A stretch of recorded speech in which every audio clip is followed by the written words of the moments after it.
ये एक आध्यात्मिक वीडियो है और आज हम चर्चा करेंगे जीवन में शांति कैसे प्राप्त की जाए। वो शांति जो दरअसल में बिल्कुल पास में ही है, लेकिन हम ज़्यादा पाने के चक्कर में थोड़े के लिए भी प्रयास नहीं करते हैं।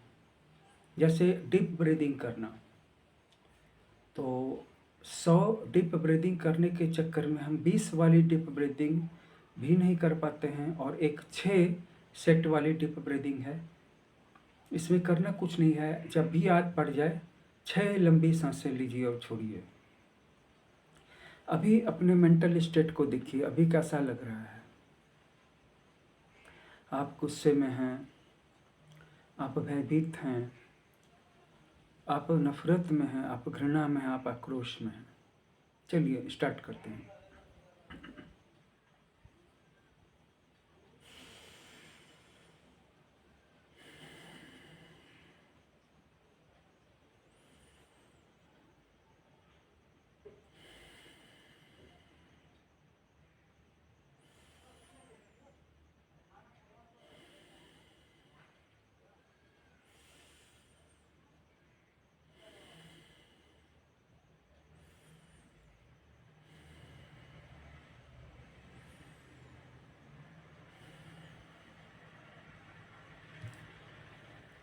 अभी जब मैंने 6 डीप लंबी और गहरी सांसें ली, तो मुझे ये पता चला कि मेरे अंदर में शांति भी है। एक ऐसी शांति का खजाना है, और ये जो मैं बाह्य प्रभावों से दूसरों की एनर्जीज को ले करके या उससे अपने आप को इन्फ्लुएंस होना अलाउड करके जो तकलीफ़ में रखता हूँ, सिर्फ इसकी ही गुंजाइश नहीं है, गुंजाइश इसकी भी है कि मैं अगर लंबी गहरी सांसें लेता हूँ ठान करके, एक जैसे कि याद आ गया ले लिया, लेकिन निगेटिविटी के थॉट्स भी अंदर में चल रहे हैं और इधर सांस भी लेने की कोशिश कर रहे हैं। ठान करके बैठना है, इसीलिए पैकेजेज बनाए जाते हैं। ये पैकेजेज क्यों बनाए जाते हैं? ध्यान की विधियों को इतना सरल क्यों नहीं किया जाता है कि आप जब भी चलते रहें, चलते फिरते रहें तो नाम जप करते रहें, मन में सांस में मंत्र जप करते रहें, सिर्फ सांस लेते रहें, अपना काम भी करते रहें। क्योंकि एक बार हमारे मन की ये टेंडेंसी होती है कि अगर ये कोई भी थॉट इसके अंदर शुरू हो गया तो वो इन्फिनिट लूप में अपने आप को चलाता ही रहेगा और चलाता ही रहेगा और चलाता ही रहेगा। और इससे पहले कि आप उससे लड़ने के लिए कुछ करें, जितना ज़्यादा आप करेंगे दरअसल में आप उसको ही शक्ति देंगे, क्योंकि आपका ध्यान है उसको दबाने पे। जैसे मैं भी कहता हूँ कि आप बंदर के बारे में नहीं सोचें, आप हाथी के बारे में सोचेंगे।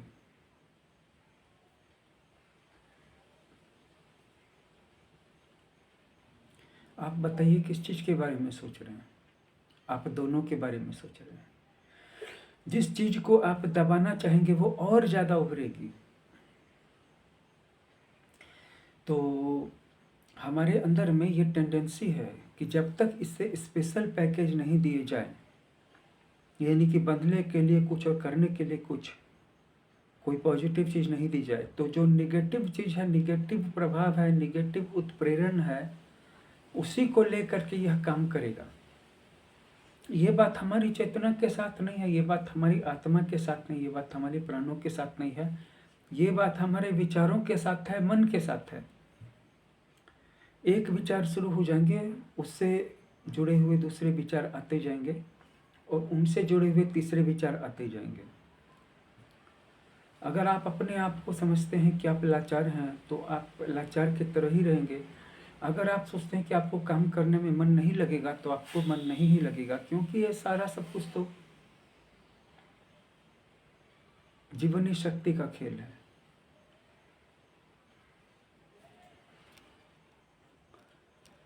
तो पैकेजेज बनाए जाते हैं। ये पैकेजेज इस तरह के होते हैं कि ध्यान शुरू करने के पहले भी आपके मन के बाहर जितने भी दरवाजे हैं, शटर्स हैं, वो गिर जाते हैं। एक ऐसी जगह की कल्पना कीजिए, 6 एकड़ जमीन में एक बाउंड्री है चारों तरफ से। उस बाउंड्री के बाहर बहुत बड़ा फाटक है। आप उस फाटक में घुसते हैं, अपने स्मार्टफोन को, टैबलेट को, हर चीज़ को, कम्युनिकेशन मीन्स को जो गेट पे, फाटक पे दरबान है उसको दे देते हैं और उसको ये कहते हैं कि चाहे जो कोई भी आ जाए तो उससे कहना कि मैं यहाँ नहीं हूँ, 1 घंटे तक मुझसे कोई मिलने नहीं आ सकता है। आपने अपना फ़ोन भी उसको दे दिया। ठीक है, अब आप अंदर गए।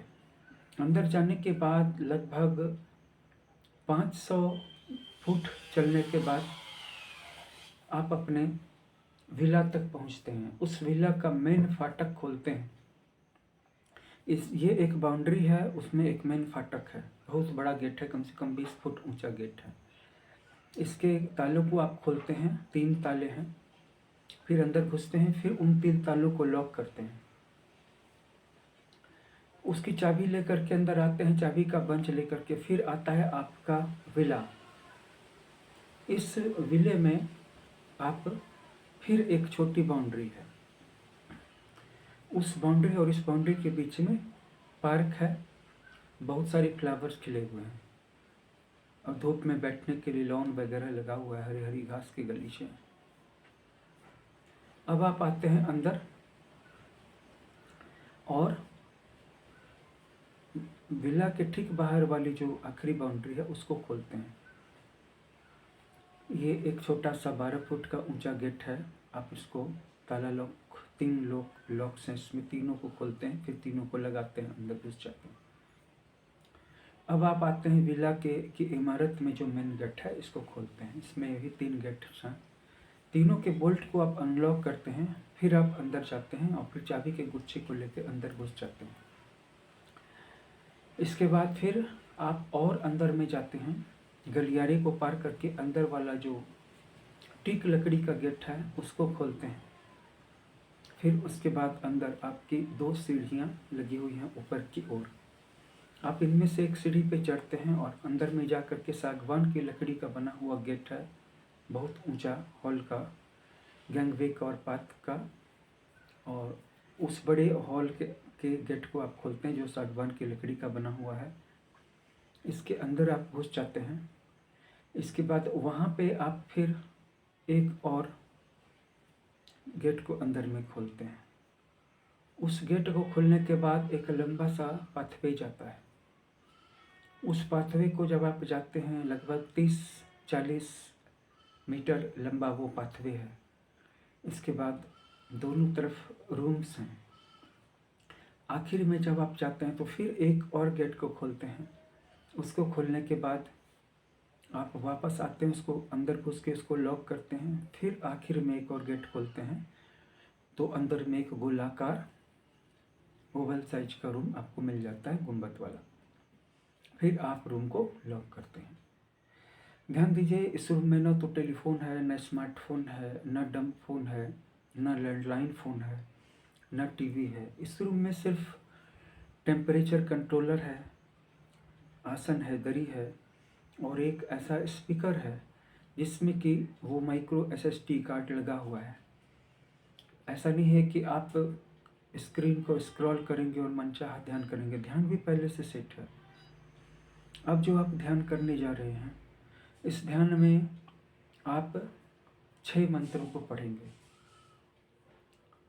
इन 6 मंत्रों को एक एक करके पढ़ना है और आसन का मंत्र है, मुद्रा का मंत्र है, अपने आप को ध्यान में ले जाने का, उपनीत करने का मंत्र है, आंखें बंद करने का मंत्र है, स्थिर होने का मंत्र है।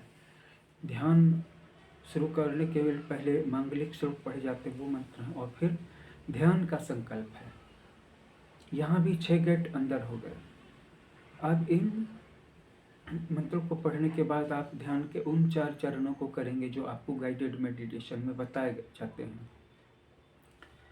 फिर एक एक चरण आपको एक एक और लेयर के अंदर में कर दे रहा है।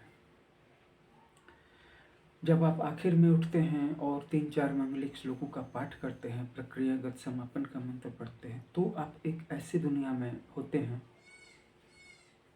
जिस दुनिया का वर्णन न तो आप शब्दों में कर सकते हैं और न जेस्चर से कर सकते हैं।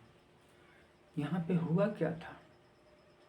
यहाँ पे आपके मन को बांधा गया था। आप भी जान रहे हैं कि आप जिस काम को करने जा रहे हैं, चाह करके भी इन 15 फाटकों को खोल के अब आप वापस नहीं आ सकते। ध्यान तो करना ही होगा।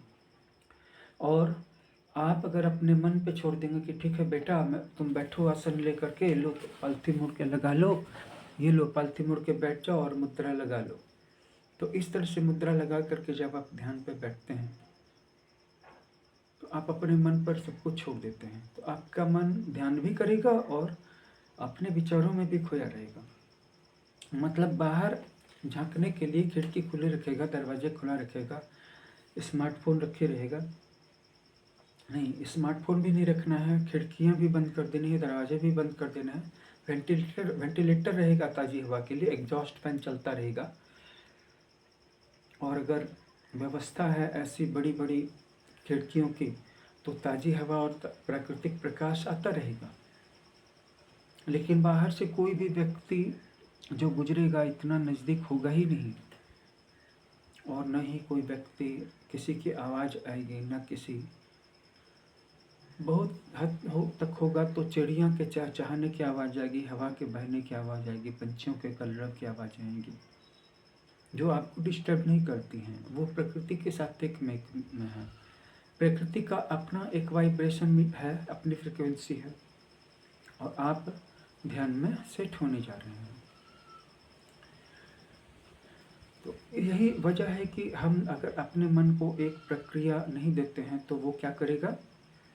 वो उलझ जाएगा, वो अपनी नेगेटिव प्रक्रिया में अपने आप को फंसा लेगा, नेगेटिव विचारों के जाल में फंसा लेगा। इसीलिए ध्यान का पैकेज बनाना पड़ता है और ध्यान का स्थान भी बनाना पड़ता है। ध्यान का स्थान ऐसा होना चाहिए जहाँ पे जब आप जाएं तो किसी भी व्यक्ति के हंसने की, रोने की, चिल्लाने की, गप करने की आवाज़ नहीं आए।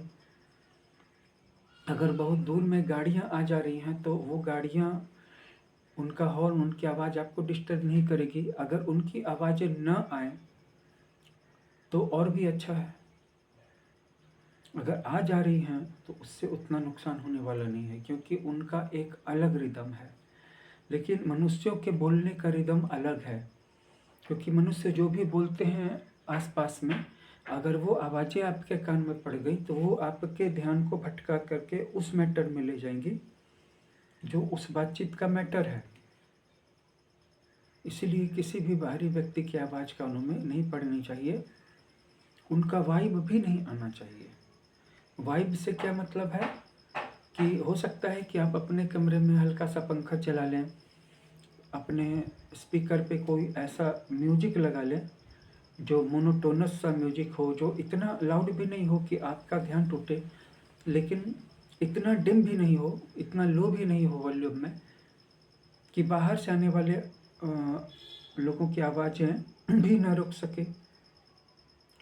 नहीं, आप चाहें तो घर के अंदर भी बैठ करके स्पीकर के वॉल्यूम को इतना सेट कर सकते हैं कि आवाज़ें आपकी, जो बाहर वाली आवाज़ें हैं वो नहीं सुनाई पड़ेंगी। क्यों? क्योंकि इधर घर में म्यूजिक बज रहा है। वो म्यूजिक ऐसा भी हो सकता है जो हो सकता है आपको ध्यान ले जाने में भी सहयोगी बने हो।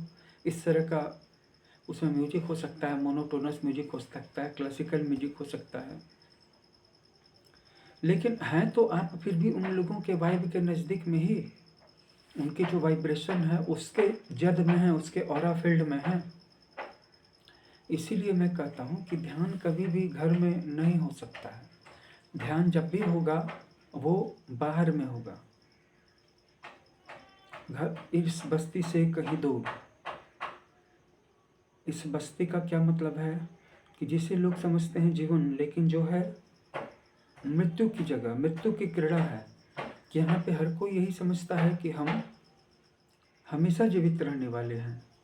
मरेगा हमारा दुश्मन, मरेंगे दूसरे लोग, लेकिन हम तो यहाँ पे बहुत दिनों तक जिंदा रहने वाले हैं।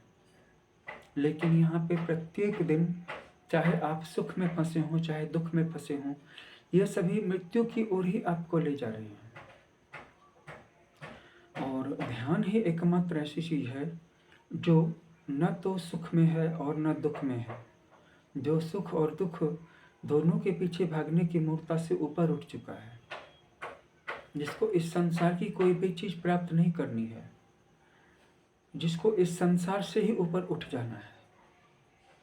इसीलिए आप जो भी काम करते हो, पैसे कमाने के लिए या पढ़ाई करते हैं, स्टूडेंट हैं या बिजनेस करते हैं, करते रहिए, लेकिन उसके बीच में से 1 घंटा, 2 घंटा, 4 घंटा, 6 घंटा ध्यान के लिए भी समय निकालिए। और एक ऐसी जगह हो जहाँ पे सिर्फ वही लोग आएँ जो ध्यान करना चाहते हैं। एक ही विचारों को सुने, एक ही विचार को समझें, उस पर रिसर्च करें, तो ये कहलाता है कम्यून। और इस कम्यून के अंदर में सिर्फ ध्यान की वाइब्रेशंस रहती है, जहाँ पे किसी भी बाहरी व्यक्ति का आते ही ध्यान लग जाता है। और इसी कम्यून की स्थापना करना ध्यान करने के लिए ज़रूरी है, ध्यान में सफल होने के लिए ज़रूरी है। और वैसे आप चाहें तो जीवन भर अपने घर के अंदर भी बैठ करके प्रयास कर सकते हैं। लोग तो कहते हैं कि गृहस्थ धर्म से अच्छा कोई भी धर्म नहीं है। मैं इसका विरोध नहीं करता हूँ। गृहस्थ धर्म जरूरी है, क्योंकि उसके आधार पर ही संन्यास आदि आश्रम टिके हुए हैं। लेकिन गृहस्थ में ही रह जाने से ध्यान भी नहीं लगेगा। और अगर ध्यान भी नहीं लगा, मैंने कभी नहीं कहा कि अगर ध्यान भी नहीं लगा तो फिर इस जीवन का फायदा क्या हुआ, मनुष्य शरीर का फायदा क्या हुआ। चाहे मनुष्य का शरीर हो, चाहे पशुओं का शरीर हो, चाहे योगियों का शरीर हो, चाहे देवताओं का शरीर हो, छूट तो एक दिन जाना ही है। क्योंकि जो भगवान है, भगवान के अलावा कोई भी अमर नहीं है। और भगवान के सबसे ज़्यादा नज़दीक अगर कोई है तो वो काल है, जो हर चीज़ के स्वरूप को बदलता रहता है। और मैंने कभी नहीं कहा कि गृहस्थ जीवन को छोड़ दो दुखों से मुक्ति के लिए। मैंने सिर्फ ये कहा कि घंटा, 1 घंटा, आधा घंटा, 2 घंटा, और सुविधा मिले तो 4-6 घंटा ऐसे वातावरण में रहो, ऐसे वातावरण में जियो जहाँ पे सिर्फ ध्यान की चर्चा हो, जहाँ पे सिर्फ योग की बातें हों, जहाँ पे सिर्फ ऐसे ही शास्त्रों का अध्ययन अध्यापन किया जाता हो। क्योंकि अब अगर हम नहीं जागे, हमारे जीवन के इतने सारे साल निकल गए, अब अगर हमने ध्यान करना नहीं शुरू किया तो फिर इतने महंगे मूल्यवान मनुष्य शरीर में जन्म लेने का फायदा क्या हुआ। एक तो करोड़ों अरबों सालों में पृथ्वी जैसा कोई एक ग्रह कहीं पे जन्म लेता है। इसके बाद इस पृथ्वी जैसे ग्रह में भी मनुष्य की जो स्पीशीज है वो लाखों सालों में, करोड़ों सालों में एक बार आती है। ये कुछ लाख सालों तक ठहरती है, फिर कोई प्राकृतिक आपदा या परमाणु युद्ध इसे नष्ट कर देता है, फिर नई सभ्यता के आने में लाखों या करोड़ों साल लग सकते हैं। हो सकता है कि उस पृथ्वी पर आए ही ना। उसके बीच में हम सबको एक मनुष्य का शरीर मिला है, और ये हमें मौका मिला है कि अपनी चेतना को ऊपर उठा करके हम इवोल्यूशन की रेस में अपने आप को आगे ले जा सकें, ऊपर उठा सकें, अपने अस्तित्व को जो लोअर चक्रास पे फोकस्ड है, केंद्रित है, उसको ऊपर के चक्रास पे ले जा सकें।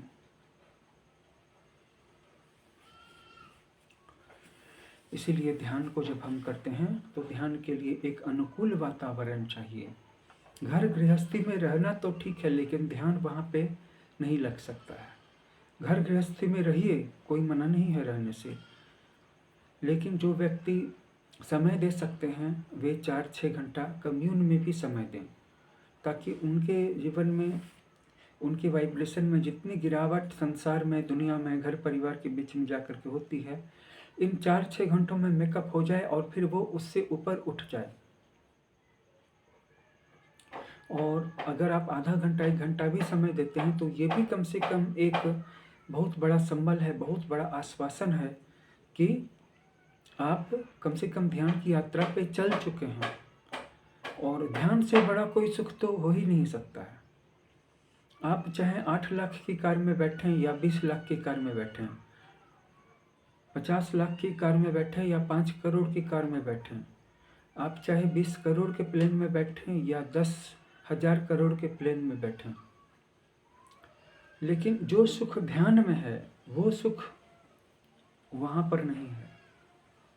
क्योंकि वहाँ पर जो भी सुख मिल रहा है उसमें एक शर्त है कि इस सुख के बराबर आपको दुख मिलना ही मिलना है। या तो आप उस दुख को पहले उठा चुके हैं, बहुत बड़ी कीमत चुका चुके हैं सिर्फ थोड़ी देर के लिए सुख पाने के लिए, या नहीं तो आप फिर उस सुख को जो पा रहे हैं बदले में फिर दुख उठाएंगे नया। लेकिन ये जो ध्यान का सुख है, ये सुख नहीं है, सुख से भी ऊपर की चीज़ है। क्योंकि अब हम पहली बार उस अवस्था में जा रहे हैं जहाँ पर हम अपने आप को समझा पा रहे हैं, अपने आप को इतनी शक्ति दे पा रहे हैं, अपने आप को इतना बैलेंस्ड कर पा रहे हैं कि अब हम सुख की भी लालसा को छोड़ सकते हैं। इस दुनिया में सब कुछ छोड़ा जा सकता है, सुख की लालसा को नहीं छोड़ा जा सकता, धन प्राप्ति की लालसा को नहीं छोड़ा जा सकता, वासना की लालसा से नहीं बचा जा सकता, धन प्राप्ति की लालसा से नहीं बचा जा सकता, प्रतिष्ठा की लालसा से नहीं बचा जा सकता। और इन सब के पीछे बहुत सारे सूक्ष्म बंधन भी हैं कि जो व्यक्ति स्थूल रूप से छोड़ देता है इन चीज़ों को, फिर भी सूक्ष्म रूप से काम में, क्रोध में, लोभ में फंसा ही रहता है। फिर भी उसके अंदर में इतना रहता है कि कोई भी आए तो प्रणाम करे, ये नहीं रहता है कि आए और गाली देके चला जाए। ये तो रहता ही है कि मैं जिसको देखता हूँ वो मुझे देखे। अगर कोई व्यक्ति आपको देखना छोड़ दे या सारे व्यक्ति आपको देखना छोड़ दें तो बड़ी मुश्किल स्थिति पैदा हो जाती है। इस बात को समझाना थोड़ा मुश्किल है, लेकिन हर एक व्यक्ति यहाँ पे बंधा हुआ है। उसको लगता है चलो किसी का साथ है या नहीं है, पत्नी बच्चों का भी साथ नहीं है, लेकिन अपने आप को समझने वाले कुछ दोस्तों का साथ तो है ही। ये दोस्त हमारी भावनाओं को समझते हैं, हमारे विचारों को समझते हैं, हमारी मंजिल को समझते हैं। हम उनसे बात करते हैं तो ये समय देते हैं, हमसे हालचाल पूछते हैं, तो एक अपने अंदर का जो गिरता हुआ आत्मबल था वो फिर ऊपर उठ जाता है। और इस दुनिया में हम हैं, जब मरने का समय आ जाता है तब भी एक उम्मीद बनी रहती है कि हमने परिवार को इतना समय दिया, बेटे बेटियों को इतना समय दिया, पत्नी को इतना समय दिया, दोस्तों को इतना समय दिया, और लोगों को इतना समय दिया, कम से कम ये लोग मुझे बचाएंगे, मुझे अकेला नहीं छोड़ेंगे। लेकिन मरने का और जन्म लेने का किसी और के साथ कोई संबंध है ही नहीं। जब आप मरते हैं तो भी अकेले होते हैं, जब जन्म लेते हैं फिर भी अकेले होते हैं। न तो कोई आपको इस संसार में जन्म लेने के समय में मदद कर सकता है कि बेटा आ जाओ इस संसार में, मैं तुम्हारा साथ दूंगा, मैं तुम्हें बुला रहा हूँ, आ जाओ। और न ही मरने के समय में कोई आपका सहयोग कर सकता है कि मैं आखिरी घड़ी तक तुम्हारे साथ में। और वैसे भी जैसे जन्म के बारे में किसी को पता नहीं कि किसका जन्म कब होगा, वैसे ही मरने के बारे में भी तो पता नहीं है। आप जैसे जन्म के समय में अकेले थे वैसे ही मरने के समय में भी अकेले ही होंगे। और आप चाहे अपने आप को जितना भी भ्रम दिला लें कि सब ठीक है, मेरे साथ सब ठीक है, ये मेरा परिवार मेरे साथ है, मेरा धन मेरे साथ है, मेरी सुरक्षा मेरे साथ है, मेरे डॉक्टर्स मेरे साथ हैं, मेरे रक्षक मेरे साथ हैं, मेरे दोस्त मेरे साथ हैं, आप अभी भी अकेले ही हैं। और जब कोई ज्ञान के पथ पे आगे बढ़ता है तब उसको पता चलता है कि वो अकेला है, तो घबराहट बढ़ जाती है। तब वो ज्ञान के पथ को छोड़ करके वापस उस दुनिया में लौटना चाहता है जहाँ पर पहले था। बड़ी घबराहट होती है, बड़ा डर लगता है, क्योंकि आप अकेले तो थे ही, अकेले अभी भी हैं, लेकिन बस पता नहीं है। वैसे ही मृत्यु का समय भी निश्चित ही है, बस आपको पता नहीं है मृत्यु कैसे होगी, ये भी आपको पता नहीं है, लेकिन वो भी निश्चित ही है। बीच में थोड़ा सा समय मिला है और ये समय भी एकदम बिल्कुल खाली नहीं है। आपको काम करना है, आपको पैसे कमाने हैं, उससे भी पहले आपको सुबह उठना है, ब्रश करना है, फ्रेश होना है, स्नान करना है, कपड़े पहनने हैं, गृहिणियों को भी घर का काम करना है, कपड़े साफ करने हैं, घर साफ करना है, भोजन बनाना है, भोजन करवाना है, फिर बर्तन साफ करना है, और इसके अलावा और भी बहुत सारी सूक्ष्म छोटी मोटी चीज़ें हैं। हर दिन एक ही जैसा गुजरता है, सुबह उठना ही पड़ता है, काम पे जाना ही पड़ता है, तो बीच में फिर ध्यान के बारे में सोचने का समय कहाँ है। इसीलिए देखा जाए तो ध्यान के लिए भी बहुत कम समय है, लेकिन अगर हम समय निकालेंगे तो समय निकलेगा। लेकिन अगर हम चिंता करेंगे तो अपनी आत्मा के लिए भी चिंता करेंगे। जो व्यक्ति अपने जीवन काल में अपनी आत्मा के लिए चिंता नहीं करता है, उसकी आत्मा का कल्याण नहीं होता, उसकी आत्मा की गति नहीं होती, और वो पछताती है कि मैंने अपने पूरे जीवन काल में अपने लिए कुछ किया ही नहीं।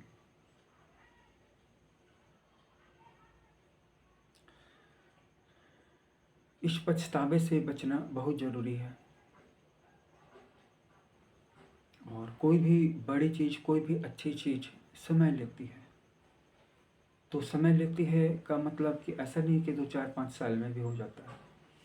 2-4-5 साल में आप थोड़ी सी शुरुआत करेंगे, थोड़ी सी भूमिका बांधेंगे।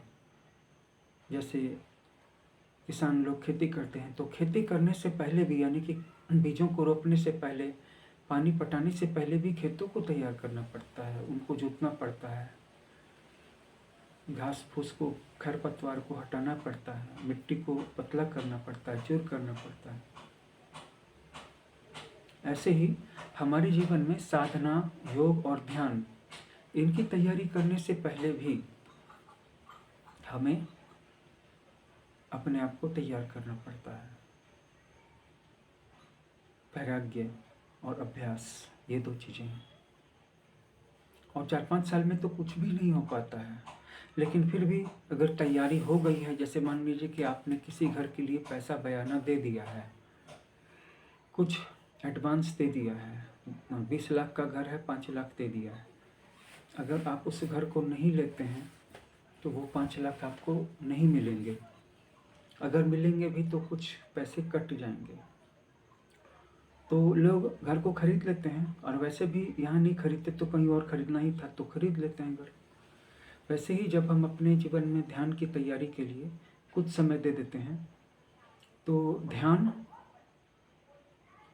करते ही हैं, लेकिन ध्यान की पूर्ण सिद्धि तो कई जन्मों में होती है। और इस दुनिया में जितने सारे लोग आपको दिख रहे हैं, जरूरी नहीं कि सारे के सारे लोग फिर से मनुष्य शरीर में ही आने वाले हैं। जैसा इनका स्वार्थ है, जैसा इनका द्वेष है, जैसी इनकी ईर्ष्या है, जैसा इनका अहंकार है, कोई कुत्ता बनने वाला है, कोई बैल बनने वाला है, कोई बंदर बनने वाला है, कोई सांप बनने वाला है, कोई बकरी बनने वाला है, कोई भेड़ बनने वाला है, कोई भैंस बनने वाला है, कोई चूहा बनने वाला है। 90% लोग। और बहुत सारे ऐसे जानवर भी हैं जो पहली बार मनुष्य शरीर में भी आने वाले हैं। तो साधना में समय तो देना पड़ता है, लेकिन साधना से क्या मिलता है कि कम से कम हमें पशु के शरीर में फिर से जन्म नहीं मिलता है। जहाँ भी मिलता है, जैसे भी मिलता है, मनुष्य की योनि में ही जन्म मिलता है। और जो लोग कहते हैं कि हम तो मनुष्य शरीर में आना ही नहीं चाहते, तो क्या बस इतना कह देने से मुक्ति मिल जाएगी? हाँ, ये संसार आपको और ज़्यादा जकड़ करके पकड़ लेगा। अगर आप सोचते हैं कि मुक्ति नहीं मिलेगी तो आप को मुक्ति मिलेगी, और अगर आप सोचते हैं कि अब दोबारा जन्म लेना नहीं है किसी भी हालत में, तो यहाँ ऐसे वातावरण, ऐसी परिस्थितियाँ निर्मित होती चली जाती हैं कि आप ज़्यादा और ज़्यादा जकड़ते चले जाते हैं। जब जाल आपको कस लेता है तो जितना ज़्यादा आप छुड़ाने की कोशिश करते हैं, जाल और ज़्यादा कसता चला जाता है। और अगर आप अपने आप को ढीला छोड़ देते हैं तो आप जहाँ पर रहते हैं वहीं पर मुक्त हो जाते हैं। इसलिए मेरा जोर अपने आप को ढीला छोड़ने पर है, दुराग्रह छोड़ने पर है, कि ये काम हो ही जाए, मैं मुक्त हो ही जाऊं, ऐसा कुछ कर लूं कि इन्हीं चीज़ों का त्याग कर दूं, साधना करने लगूं। न तो किसी चीज़ के छोड़ने से संबंध है, न किसी साधना से करने से संबंध है। ये सारी चीज़ें मन को ट्रेंड करने के लिए हैं। कुछ चीज़ों को छोड़ेंगे तो बाहरी उपद्रव कम होगा, लेकिन मन में तो रस बना रह जाएगा। ऐसे बहुत सारे साधु हैं जो स्त्रियों को बड़ा रस लेके देखते हैं। उनके भक्त भी अवाक रह जाते हैं कि अभी अभी ये जो साधु महाराज हैं ब्रह्म का उपदेश दे रहे थे और माया के दोष बता रहे थे, और अभी अभी सामने से स्त्रियां गुजरी और ये हम लोगों से भी ज़्यादा रस लेकर के देखने लगे, और ये बातें भक्तों की नज़र से छिपती नहीं है। तो आप बाहरी उपद्रव को छोड़ रहे हैं, लेकिन मन में तो उपद्रव है ही, मन में तो रस है ही। वो होगा जप से, ध्यान से, साधना से। और बाहरी उपद्रव को छोड़ने का तरीका है कि दोष दर्शन करो, दुख दर्शन करो। हर चीज में दुख है। तुम अगर सुख के पीछे भागते हो तो दुख मिलता है, तुम सुख के पीछे भागते हो तो दुख तुम्हारे पीछे भागता है। इस बात को समझ लो कि आज तक तुम जिन जिन चीज़ों के पीछे भी गए हो, उन सब चीज़ों से तुम्हें क्या मिला है? दुख के अलावा और कुछ नहीं मिला है। आज तक तुम जिन जिन भी चीज़ों के पीछे गए हो, उनसे तुम्हें दुख के अलावा और कुछ मिला ही नहीं है। सुख का तो भ्रम था, और जो थोड़ा सा सुख था वो इतना महंगा पड़ जाएगा इसका तुम्हें अनुमान नहीं था। इसीलिए क्यों ना थोड़े से बहादुर बन जाओ, थोड़े से वीर बनो। मैं कर्मठता का त्याग करने के लिए नहीं कर रहा हूँ। जिस घर में भी रहोगे उसको साफ तो करोगे ही, जहाँ भी रहोगे अपना पेट भरने के लिए कर्म तो करना ही पड़ेगा। लेकिन अगर इतनी व्यवस्था है, इतना पैसा कमा चुके हो, तो फिर संसार के ही पीछे भागना छोड़ देने में तुम्हारा पूरा कल्याण है। क्योंकि संसार में ये जो सफ़र है ये कभी रुकता ही नहीं है। तुम कितना भी बड़ा मकान बना दो, मकान छोटा ही लगता है। तुम कितने ही पैसे कमा लो, अपने लिए न सही, बच्चों के लिए सही, पैसे कम ही लगते हैं। और ये कोई शर्त नहीं है कि पैसा कमाते हुए भी बीच में थोड़ा सा समय ध्यान के लिए नहीं निकाला जाना चाहिए।